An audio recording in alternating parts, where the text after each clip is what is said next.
welcome back, listeners, to the BizBlend podcast, your go to space where business insights meet real conversations, where business meets purpose and heart meets hustle.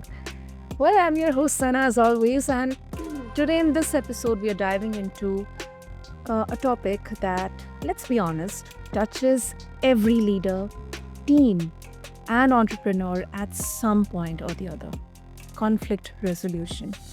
Now, whether it's a debate in your boardroom that gets too heated, or there is a lingering tension with a colleague or maybe a manager, conflict can either erode trust or build stronger, deeper relationships, depending on how we handle it.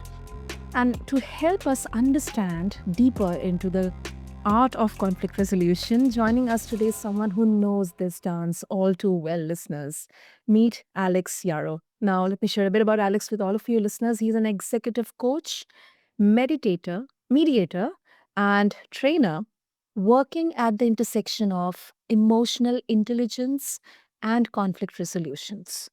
Now, from financial services to nonprofits, Alex has empowered leaders across industries to navigate through tough conversations with empathy and clarity. And now, did I mention that he also teaches conflict resolution at Baruch and John Jay colleges? So, with that, we'll uncover how conflict can actually be an opportunity or a blessing in disguise if we let it. So, with that, Alex, welcome to BizBlend, and I am really, really excited for this conversation. Thank you, Sana. It's great to be here. Well, so, Alex, okay, before we talk about conflict resolution, there must be some kind of journey involved in there which kind of motivated you to dive deep into the world of conflict resolution, mediating, and helping leaders understand the importance of emotional intelligence and empathy and clarity. So if you would like to share kind of a glimpse of that with all of us. Sure. So I'm an only child, and I was born in Ukraine Okay. into a family of adults, my parents, my grandparents, and so on. And so I was always the junior one in the family system, asking a lot of annoying questions. How come this is like this, and how come that's like this? And sometimes my parents and grandparents had answers for me. Sometimes they didn't. But Mhm. I found myself bumping up against uh, their sort of willingness to entertain, me as a child. And Yeah. and I always, whenever I felt that little, the boundary and the bounds of that, I didn't quite understand why. Like, I thought it was perfectly natural for me to ask these questions, and why were they getting mad at me and swatting me away, etc. And so that, I think, just created in me this curiosity of asking how come questions or why questions, etc. So that was sort of the very beginning of my inquisitiveness. Then we came to the United States in 1980, and then I got into a whole new culture. I came from the Soviet Union, from that culture into this American culture, and started asking more of these questions and really needed to learn the culture of America. And I kept bumping into other people with other cultural experiences and got into some scrapes in middle school and so on.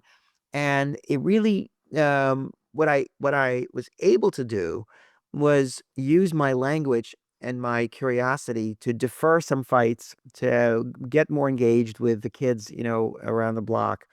And that led me to an interest in negotiation, first of all. I didn't even know about conflict resolution as a Mhm. subject. I was just interested in getting along. Then later, I took that interest and I studied negotiation. I then became a mediator in graduate school. And then eventually, when I was working with parties in the court context, et cetera, to help them mediate, a friend said, you should really look at coaching, because what you're doing is coaching people toward a settlement. And I thought, oh, that's interesting. And so then I went to school for coaching, and that's how I became a coach and mediator and trainer. It's quite a journey, Alex. Quite a journey. You mentioned about the cultures, the different kind of cultures you have been into. So, how exactly did that shape your strategy or the dynamics of negotiation? I mean, was it able to help you understand the situation better, or understand that, how it can be a win-win for both the parties, or something like that, or was it something else? It was, just the first time I entered this new culture, it was this Mhm, combination of wonder, "Boy, do they do things differently," and mhm, also, um, when we came there, we didn't have much money, and so I saw all the kids who were nicely dressed, and so I certainly felt, less than in some of those moments, okay, okay. and then but the one gift I had was the gift of curiosity, and to just find out, like, how come these 2 things go together? How come you're wearing this white, pants and a brown shirt? Whatever it was, you know? And so I literally just, kept asking questions, and I think that was my big secret. Firstly, it kept people occupied, it kept people engaged, and it taught me that I could learn a lot more, and I could really get a lot more information if I found a nice way of asking how come questions. And it was probably more of a survival technique than anything else, to be honest. Yeah. Oh, interesting. That is interesting, Alex. And thank you for sharing your journey. And let's now understand what goes behind conflict resolution. So, Paul, you describe conflict as a place where emotional intelligence meets uh, resolution. Yeah. How exactly is that? I would love to know. I think our listeners would love to know. Okay. So when we are in conflict, and we're in conflict all the time, so people kind of bump up against each other all the time in life. It's just the nature of life. Mhm. When we bump against that boundary, because we are not taught about how to perceive it, how to deal with that information, we often perceive it as threatening. And that activates our amygdala, which is a part of our brain that is wired for survival. But we don't really know it. So we feel some kind of negative sensation. We attribute it often to the other person. It's their fault for causing that in us. Mm. And then we go with that story, and both people go with that story, and they start blaming each other for causing them problems. Yep. So what I'm able to do with my clients is help them to put some language around this stuff and to stop externalizing that blame to the other person, and just to start to look at it from a more zoomed out balcony view, we call it. So and so what is happening? You asked for something and the person said no. Okay.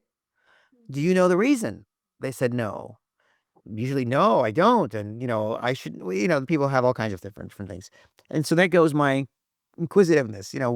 Have you considered asking them how come they gave you that answer? And so once you do that, then you go from this place where the amygdala is in charge, and that part of our brain, that animalistic part that only codes for danger. And we start using the front portion of our brain, the prefrontal cortex, which is really our executive function, which is what allows us to get along in the world. And I think of it that way. So when I meet a person who is upset, Mhm. their amygdala, and making them emotionally intelligent is about transferring that processing from the amygdala, from fight or flight, to the prefrontal cortex about what do I really want to do. Mm. That was interesting. But sometimes not most of the, I mean, conflicts may happen because, yeah, as you mentioned, the person may feel that it's endangering my belief system. So when you help them understand from a different perspective, uh, doesn't it require a complete 180-degree shift in viewing, this from a point of emotional intelligence, not logic or rational thought or something like this?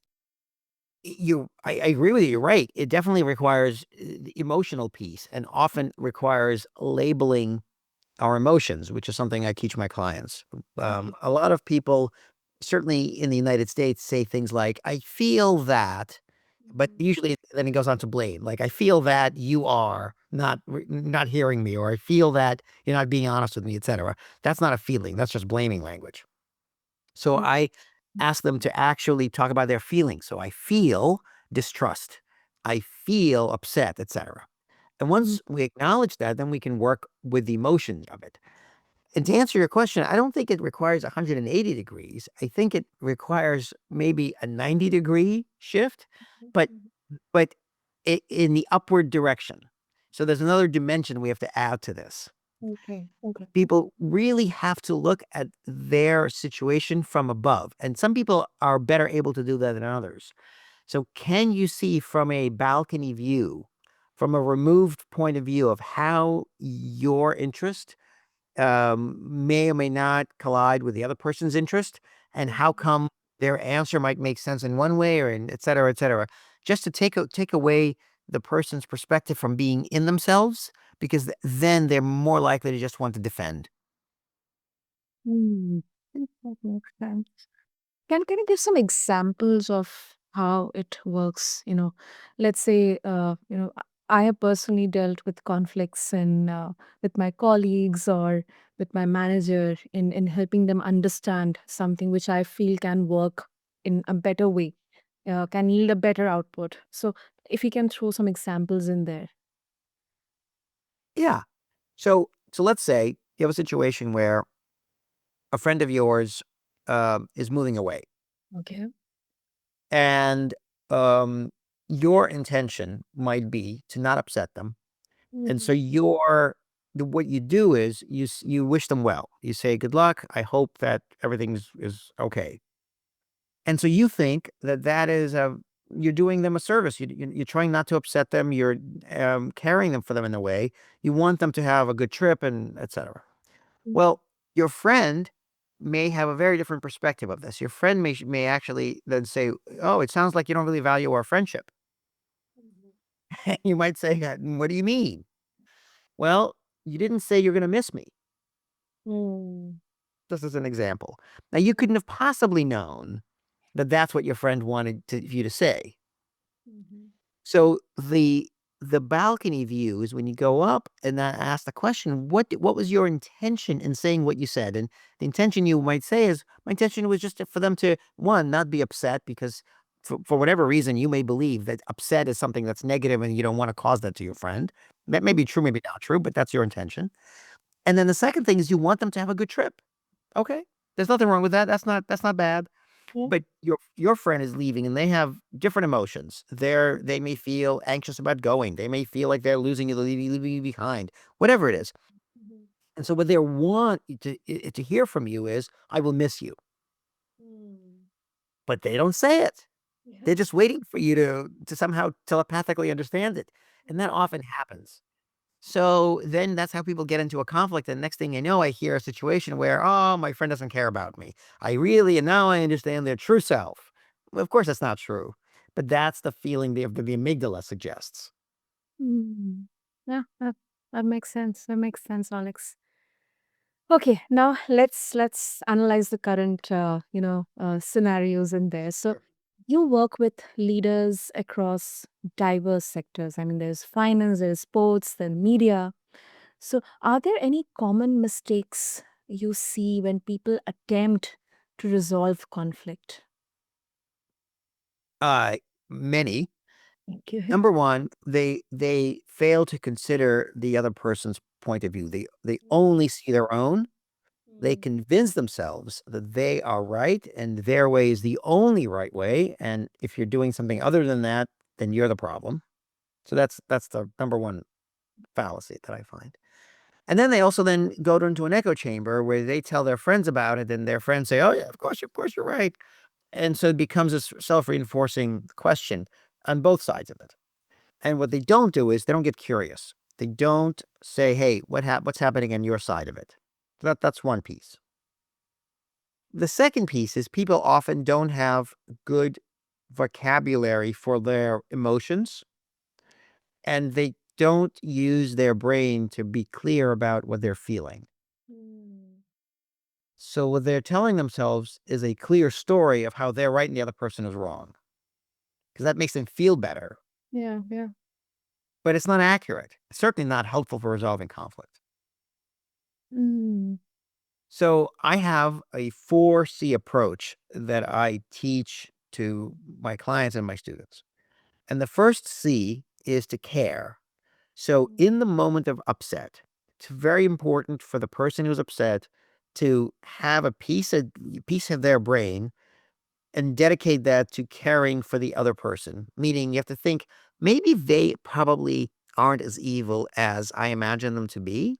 And maybe they have their own, what they think is a positive agenda, however misguided. And maybe what they're just trying to get by in the world as I am.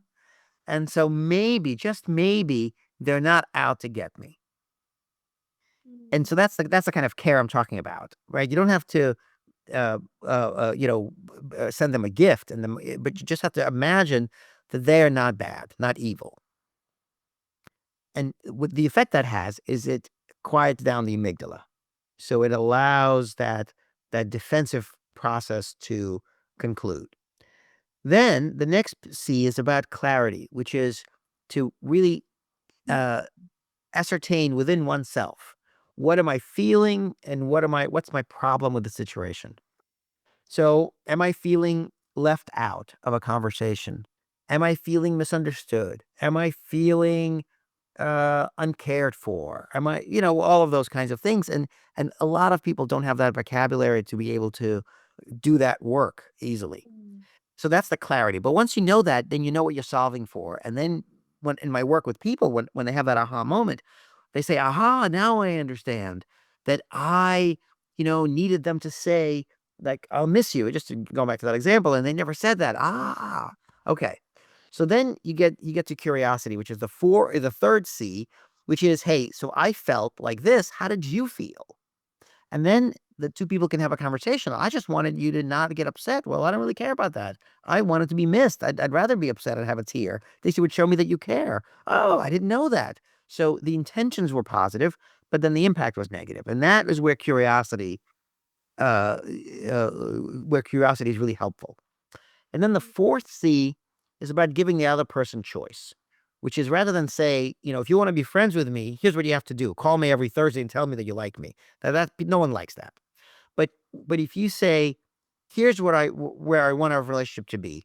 I want to feel like I can talk to you and I want to feel that I can depend on you, or I want to feel that, we see each other once a month, or whatever you want. And you tell me, and this is the important part, this is the choice part. You tell me, how would that look like for you? And also, what do you want? So that the other person has some say in the situation. So they don't feel cornered.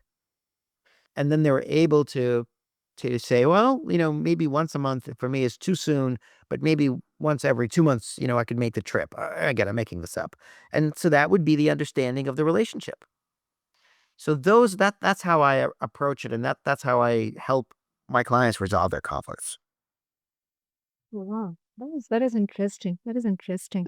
So, uh, um, how exactly it works, Alex? I mean, do you first analyze the situation, and then you kind of dive deep into the parties who, or the people who are in the conflict, and then you kind of create um, a customized approach with the four C's as the foundation of that approach.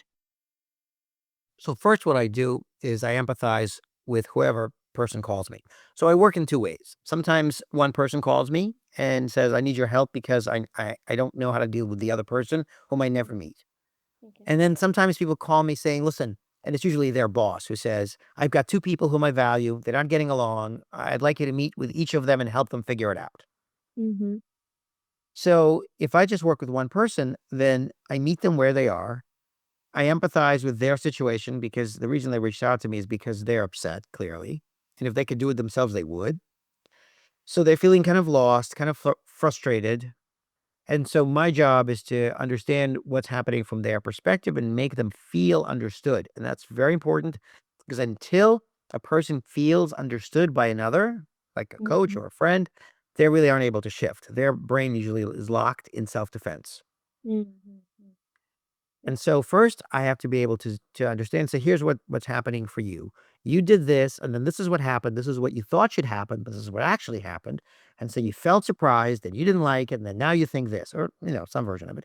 And usually people say yes, or they say almost, there's one more piece, and that's this piece. Like this is what I really didn't like. So that comes out. So once we have that, I say, okay, great. What would you like to see happen best case? And so often people are surprised by that question, you know, because no one ever asked them that. And then they tell me their fantasy. And then from that best case fantasy scenario, I ask them to help me understand what they think is possible and what can they do to go from there to where they want to be. And I then play a devil's advocate role and say, so if I were that other person, here's how I might react to what you're saying. And this is where I would say is probably my ability and my value add to Mhm. my clients is to be able to have a pretty good sense of what the other person might be thinking. And once we have that, and once we think that out, then my clients usually have a good idea, and they can test their ideas with me while feeling safe, and then they feel Mhm. pretty good about going out and into the real world, dealing with their real person around helping solving their issue, or at least asking questions, so they feel empowered. When it's the other way, when I meet with and I do mediation, then I meet with both people and I meet with one person and I understand where they're coming from and I validate their perspective and acknowledge Mhm. their perspective. And when I say validate, I mean like it's valid from their perspective. I don't say I think you're right. I just say I understand where you're coming from. And then I do the same thing with the other person. And then I go back again. And then as I learn more about each person's situation, and I ask, of course, for their permission to be able to speak with the other person about it, what comes out for me is a sense of what's going on, and usually there are facts that are so obvious to one person that the other person just has no idea about. That is often the case. And then we have a joint conversation where I tell them that I'm going to ask you to talk about this, and I'll ask you to talk about that. And once we have that conversation, then usually those people get on track and they discover things about the other, and then they become relieved that they're able to then move forward with their relationship. Hmm. And how does this translate in the online or the remote settings, Alex? Because in today's hybrid work environment, I mean, yeah, we are moving to office settings, but yet in the hybrid settings, how does this shift when digital communication is basically the battleground, kind of? It's actually easier because I do my work on Zoom. Mm. So it's much easier for me to be able to get both people together in different breakout rooms in Zoom than actually going to some physical location and Mhm. finding out where the conference rooms are. Mm. Great, But great. Yeah, yeah. Go ahead, Alex. oh, I was just gonna say, just to your point, where the problems often appear are around email, Slack, and other text-based platforms Mm. that don't actually carry an emotional signal. Yep. But people certainly read into what they are seeing, the text, and they feel an emotion from it. And then they attribute that emotion to the sender, which is often incorrect.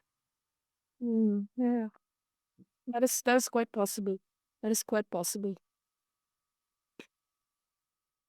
Great. Yeah.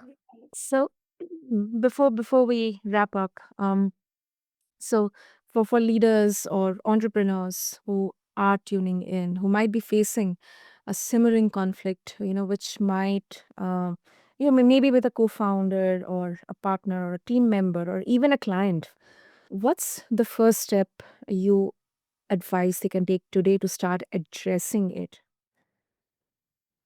Other than calling me, of course. That is Um, one, then yeah. Go ahead. right. That's the second step. The first step is really to pause and stop doing harm. Stop digging. Whatever hole you're digging, stop. Put down the shovel. Say nothing. Don't send any more emails, any more texts. Pause. Breathe. And process your emotions first and do nothing until you're able to do that first C, the first C of care, of saying, okay, I dealt with this person before. I'm not feeling warmly toward them at the moment. But if I remember, there was a time an hour ago when we were friendly. So maybe they're not all that bad. And that is the language of calming down your amygdala. So that would be the first step. Brilliant, brilliant. And then second step, of course, Alex. The second step then would be to to be clear about what's the problem, what triggered me, what made me upset, and it's not enough to say they did; it's their fault. But specifically, what's the stimuli? So, is it that they didn't include you on something, or they said something wrong? Did you feel offended? So there's a lot of processing around that that may or may not be actually caused by them. Hmm. And yeah, if they would like to call you, what's the best way to do that? So the best way is go to my website, conflictyes.com, and get in touch with me through there. There's a contact form, and people can also find me on LinkedIn. So it's easy to find me if they wish. Okay, great. I'll make sure to have the links mentioned in the show notes. And Alex, thank you. Thank you so much for giving us this refreshing perspective because, conflict doesn't have to be like the elephant in the room. It can actually, could be the key to unlocking, foster stronger relationships and, of course, better outcomes. So thank you so much. Absolutely. Absolutely. Thank you, Sana. Thank you for having me. And to all of my listeners, what one takeaway which I am taking today from this is, yeah, although conflict is inevitable, but combat is optional. It is a choice there. So with the right tools and mindset, you can turn tension into transformation. And thank you to all of you for tuning into this episode of BizBlend. And until then, I would love to hear how you are applying these insights in your world. And don't forget to connect with Alex. I'll have all the links in the show notes. Until next time, keep blending business with heart. Thank you.